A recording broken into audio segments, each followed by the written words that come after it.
你係咪都試過呢種感覺？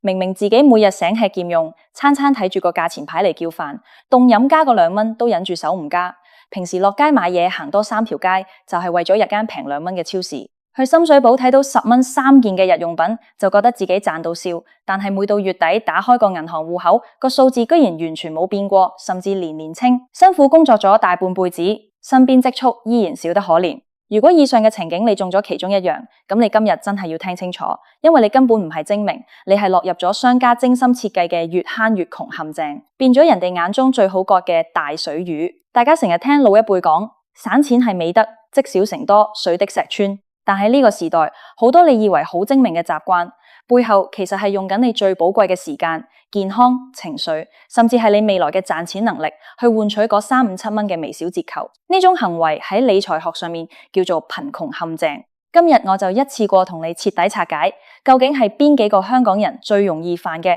偽精明習慣喺背後悄悄偷走你嘅財富，同埋我哋究竟要點樣轉變思維，先可以真正打破呢個怪圈，做到真正嘅財務自由同生活無憂。第一大坑，專買平嘢，忽略咗每次使用成本。好多人行街或者睇網購，第一時間只睇個標價，一見到50蚊有交易，30蚊有2件，個心就癢，買咗一大堆質量差嘅日用品返屋企。你買個平價電器，用2、3個月就壞，扔咗又可惜，擺喺度又佔地方。買件幾十蚊嘅衣服，洗2次就走樣變形，最後只能當睡衣或者擺喺櫃底埋塵。你有冇算過呢筆賬？如果你買一個200蚊嘅好品質電器，可以穩定用3、5年，平均算返落嚟，每日只需要幾毫子，但你每幾個月就花50蚊去買個爛嘢，一年加埋，花嘅錢反而遠遠多過你一次過買個好嘢。更何況嗰啲質量差嘅物品喺使用過程中俾你嘅糟糕體驗、浪費嘅退換貨時間，甚至係因安全隱患帶來嘅風險，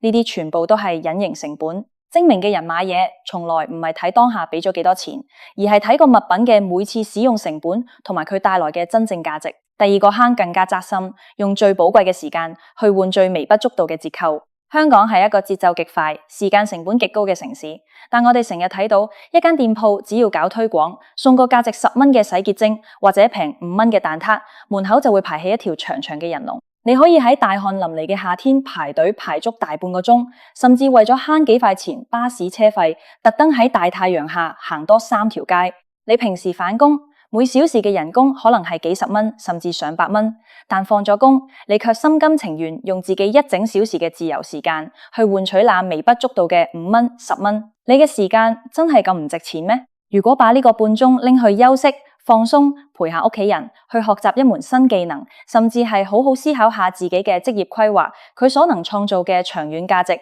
絕對遠遠超過你排隊排返嚟嘅嗰幾蚊。最可怕嘅係，好多人排完隊之後，覺得自己今日賺咗大錢，轉頭就去買杯30蚊嘅手搖飲品獎勵自己，直接把辛苦排隊慳返嚟嘅錢一次過加倍花光。呢種就係典型嘅心理補償效應。第三個坑，極端自虐式慳錢帶嚟嘅情緒性爆發。理財本來係為了讓生活過得更好，但好多人把理財變成了對自己嘅懲罰。平時食飯連加個凍飲走冰嘅2蚊都捨不得。餐餐食最平嘅餐包，連同朋友聚會都推掉，把生活壓縮到毫無樂趣可言。人類嘅意志力係一種有限嘅資源，當你長時間處於極度壓抑嘅狀態，你嘅心理防線總有一日會崩塌。好多人平時慳咗幾個月，省下1000幾2000蚊，但突然有一日因為工作壓力大或者心情唔好，情緒大爆發，跑去大購物，買一大堆平時根本用唔着嘅奢侈品，或者去一趟暴飲暴食嘅旅遊，一晚半晚就把之前幾個月辛苦慳返嚟嘅錢揮霍一空。呢種平時自虐爆發時暴發嘅循環，完全係因為你把省錢建立喺對抗人性嘅基礎上。真正持久嘅理財係要喺合理嘅生活品質同埋未來嘅儲蓄之間間到平衡，唔係一味地折磨自己。第四個隱形陷阱，訂閱制同埋微小筆數嘅無感流失。喺以前我哋花錢係拿實體嘅紙幣出去，每吸出一張紅衫魚或者青衫魚，心口都會痛一痛。但現代人大多用信用卡、電子支付或者自動扣款，花錢變得完全無感。每個月扣幾十蚊嘅影音平台會員，幾十蚊嘅雲端儲存空間，健身房嘅月費，甚至係某些早已不用的手機 App 訂閱，呢啲每一筆看起來都係30-50蚊，好似微不足道，但加埋一年落嚟可能係幾千蚊嘅巨款。呢啲悄悄流走嘅水，比起你平時辛苦省落嚟嘅凍飲2蚊，不知大咗幾多倍。好多人對大筆支出非常敏感，對呢啲零零碎碎嘅小支出卻視而不見，呢個就係典型嘅抓小放大。講到呢度，我哋一定要深入探討一下，點解香港人咁容易掉入呢啲陷阱？呢個同我哋嘅社會環境同埋上一代嘅觀念有很大關係。我哋好多人嘅父母輩係喺上世紀60、70年代物資匱乏嘅環境下長大嘅，喺嗰個年代物資奇缺，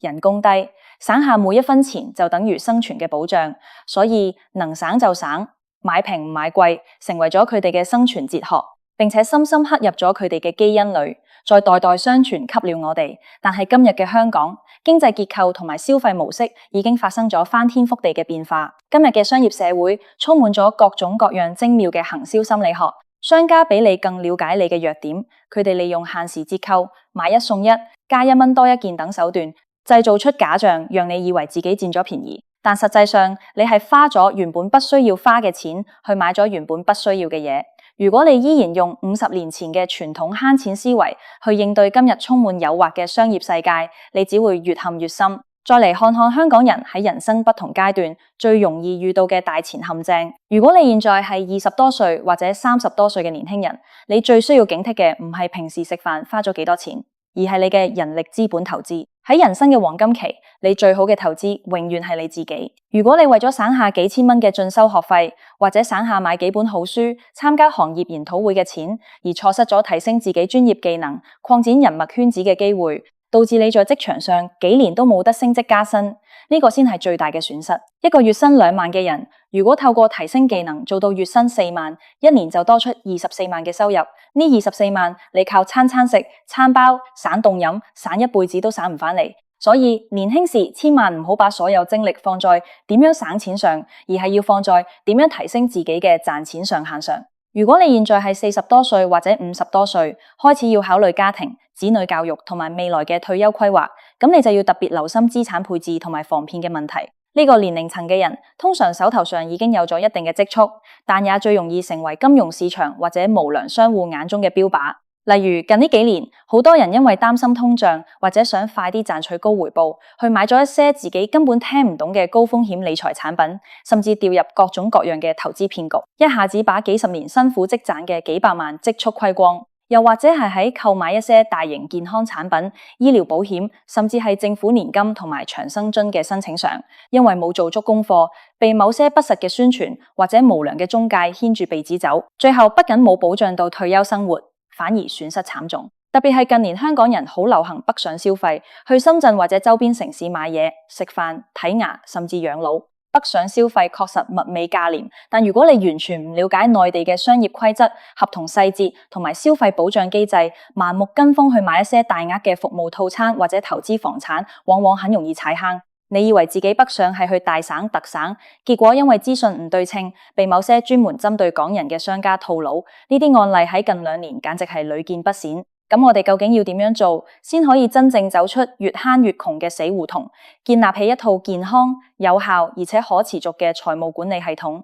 記住以下幾條鐵律：第一，建立先儲蓄後消費嘅強制鐵律，而不是用剩先嚟儲。很多人每個月出糧之後，先去交租、去食飯、去購物，到了月底看看戶口還剩幾多，再拿去儲蓄。我可以好肯定咁話你知，用呢種方法，你永遠都儲唔到錢。因為人性係有慾望嘅，你戶口裏有幾多錢，你嘅消費慾望就會膨脹到相應嘅高度。真正有效嘅做法係每個月一出糧，第一時間把收入嘅20%或者30%自動轉賬到一個獨立、平時極難提款嘅儲蓄或者投資戶口，剩下的錢先係你這個月可以自由支配嘅生活費。當你限定咗生活費嘅上限，你嘅大腦自然會喺呢個框架內去做最合理嘅分配。第二，學會用資產思維代替消費思維。每一次花錢嘅時候，問自己一個問題：我買嘅呢樣嘢係負債定係資產？所謂負債，就是你買咗返嚟之後，佢只會不斷貶值，需要你繼續花錢去維護，而且不能為你帶來任何回報嘅嘢。例如最新款嘅流行服飾，買返屋企擺多個用嘅電子玩具，或者係落地就貶值嘅私家車。而資產係指那些能夠喺未來為你帶來現金流，提升你嘅生產力，或者具有保值增值潛力的嘢，例如能提升你工作效率嘅高能工具，能讓你保持健康嘅高品質飲食同運動，能增加你技能嘅課程，以及優質嘅股票同房產。精明嘅人會盡可能減少負債嘅支出，把省落嚟嘅錢拿去購買資產，讓資產喺背後默默為你工作。第三，重新評估你嘅時間價值。你要清楚知道自己每小時嘅時間究竟值幾多錢。計算方法好簡單，把你自己每月的總收入除以你每月工作加上通勤嘅總小時數，得出一個數字，呢個就係你嘅基礎時薪。以後凡係遇到需要花時間去省錢嘅事情，你都要做個對比。如果省下呢筆錢所花費嘅時間，折算返嚟嘅時薪遠遠低於你嘅基礎時薪，咁呢件事就完全唔值得去做。把呢啲時間省落嚟，去好好休息，恢復精力，或者去多做一份有價值嘅工作，你嘅人生效率會高出整整一個台階。第四，定期進行財務大掃除，每隔3個月或者半年，花半個鐘頭時間拉出你所有信用卡同埋銀行戶口嘅流水賬單，一筆一筆去核對，看看有冇那些早已不再使用但依然喺度自動扣款嘅訂閱服務，看看有冇那些因為一時衝動而訂下但根本冇去用過嘅健身卡或者美容套餐。將呢啲不必要嘅財務出血口及時堵住，一年落嚟你就會發現自己無端端多出了幾千甚至上萬蚊嘅現金流。最後，亦係最重要嘅一點，就是要建立一個健康嘅心理機制，允許自己適度地享受生活。理財嘅終極目的係為了讓我們同埋我們愛嘅人可以過上更有尊嚴、更有安全感、更有選擇自由嘅生活，而不是讓我們成為金錢嘅奴隸。一個懂得理財嘅人喺大錢上絕對清清楚楚、算無遺策。但在小事上，懂得適度地寬待自己，偶爾加一杯凍飲，偶爾打一次的士，偶爾買一件讓自己心情愉悅嘅好嘢，呢啲都不會讓你破產，反而係保持你心情愉悅、工作更有動力嘅潤滑劑。理財就像是一場馬拉松，拼嘅唔係你一時衝得有幾快，或者對自己有幾狠，拼嘅係誰嘅系統更加穩定，誰嘅觀念更加符合規律，誰可以笑着走到最後。唔好再把精力浪費喺那些無謂嘅偽省錢小事上，把眼光放長遠，提升自己嘅認知，優化自己嘅資產結構，你就會發現通往真正財務自由嘅道路，其實比你想象中要清晰得多。如果你覺得今日呢篇分享拆解得有道理，打中了你身邊某啲朋友嘅痛點，不妨把呢篇內容分享給佢哋睇睇，大家一起醒一醒，唔好再做商家眼中嘅大水魚。如果你對香港嘅理財、退休福利或者消費避坑有更多想了解嘅地方，歡迎喺下面留言同我討論。記住，精明生活從改變思維開始，我哋下一次再見。